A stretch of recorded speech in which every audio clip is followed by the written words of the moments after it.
Hello mga idol, nandito na naman po tayo no at magandang umaga pala sa ating mga manunood dyan. Eto mga idol, nagsalita na po si General Nicolas Torre dito sa kanyang pagkakasibak sa pagiging Chief PNP ng Pilipinas. Eto mga idol, pakinggan po natin ito. Itong mga salita ni General Torre dito sa kanyang pagkasibak at pakinggan din natin yung kanyang mensahe. Yan.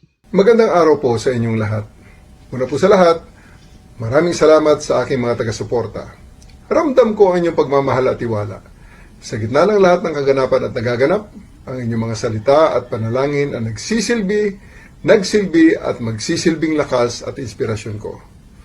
Ikalawa, salamat din sa mga naawa sa akin, ngunit hinihiling ko sa inyo, huwag niyo akong kaawaan. In spite of my abrupt removal as Chief of the Philippine National Police, okay po ako. Kung meron man tayong dapat kaawaan, iyon ay ang milyon-milyon nating mga kababayan na paulit-ulit na nagiging biktima ng palagiang pagbaha. Sila ang tunay na nangangailangan ng tulong at kalinga sa panahon ngayon, sapagkat hindi naman sila ang dapat laging nagdudusa at naghihirap tuwing tagulan. Ikatlo, inuulit ko na wala akong sama ng loob sa ating Pangulo. Nauunawaan ko na kailangan niyang gumawa ng mga mabibigat na desisyon at ang pagkaalis ko bilang Chief of the Philippine National Police ay isa lamang sa mga ito. Pulis pa rin naman ako and I serve and I still continue to serve at the pleasure of the President and of our country. Mabuhay po tayong lahat, mabuhay ang bagong Pilipinas. Naawa? Naku, hindi po kami naawa sa'yo. Paano naman kami maawa sa'yo? Ikaw yung may kagagawan lahat kung bakit nagkakaganito yung Pilipinas ngayon, bakit nagkakagulo. Dahil sa pagiging walang batas na pinapairal mo. Pinapairal ninyo yung kapangyarihan ninyo. Kaya paano kami maawa sa inyo? Ang tawag diyan, deserve. Buti nga sa iyo, nangyari sa iyo 'yan. Ayan, pinagtatawanan ka sa buong Pilipinas ngayon. Pinagtatawanan ka ng taong bayan. Siguro yung maawa sa iyo, yung mga katulad mo ring mga may diferensya sa dito sa utak, no? Itong mga adik, yun ang naawa sa iyo, yung mga adik kasi yan yung mga kakampi mo eh. Dahil alam mo kung bakit ang taong bayan talagang nanggagalaiti at gusto kang lamunin kang unggoy ka eh. Kaya buti nga sa iyo, nangyari sa iyo yan. At ba't naman kami maaawa? Ha? Ikaw ang dahilan kung bakit nasan si Tatay Digong ngayon. Wala kang jurisdiction sa iyong paghuli kay Tatay Digong. Pinadala mo, talagang pinilit mo na mailipad si Tatay Digong para madala doon sa Netherlands. No? Sa bagay, okay lang naman yan eh, na tanggalin ka pagiging Chief PNP, malaki na rin yung nagawa mong pera eh. Magkano kaya binayad sa iyo doon? Kaya ganon, 'di ba? Kaya buti nga yan sa iyo. Yan ang masasabi naming mga mga nagmamahal at sumusuporta po kay Tatay Digong. Ba't naman kami maawa sa iyo? Buang ka. Pasalamat nga kami, ganyan nangyari sa iyo eh. Gusto pa nga namin eh, mas malala pa kung meron pang mas malala dyan eh.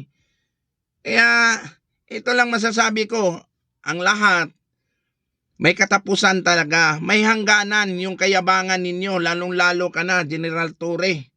May hangganan din ang kayabangan mo. Hindi pa yan ngayon. Tignan natin pag magpalit na yung administrasyon, talagang may pupuntahan ka, pupulutin ka talaga sa kangkungan. Mas maigi, gumawa ka na ng paraan kung paano mo matatakasan yung mga kasong kinakaharap mo pagdating ng panahon. Ngayon, okay pa yan kasi nandyan pa yung amo mo. Sige, ganyan. Pero pagdating ng pagpalit ng administrasyon, talagang gawin ninyo lahat yung pandaraya para lang manalo yung manok ninyo, para hindi kayo masilip.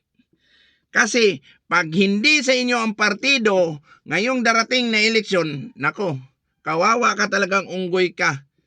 Talagang siguradong mangingiyak-ngiyak ka baka siguro niyan baka magbigti ka pa sa wala ka ng kawala. Hindi naman pwedeng ilaglag. Ganun din naman pag ilaglag mo yung mga amo mo.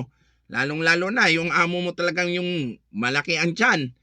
'Di ba? Pag ilaglag mo yan, dalawa lang yung pupuntahan mo eh. Yung pamilya mo, ubusin o ikaw na lang magpatiwakal. Ganun lang yun eh. Kaya ngayon, okay lang yan. Ala, sige. Langhapin mo yung sarap. Sarap ng inyong pagnanakaw.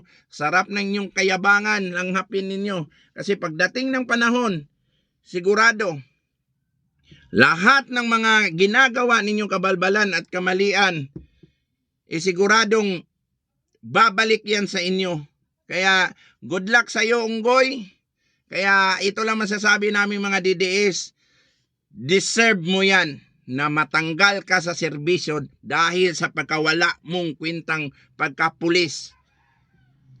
Tama ba yung sinasabi mo na normal lang na mag-drugs yung mga pulis dahil kailangan nilang gamit nila yan sa kanilang pagtrabaho, lalo-lalo na sa gabi? Buang kayong mga pulis kayo. Tama ba yung sinasabi ninyo? No? Kaya good luck. Sana makayanan mo pagdating ng pagpalit ng administrasyon. Good luck sa iyo, Unggoy. Sa lahat ng mga DDS, saludo pa rin ako sa inyong lahat.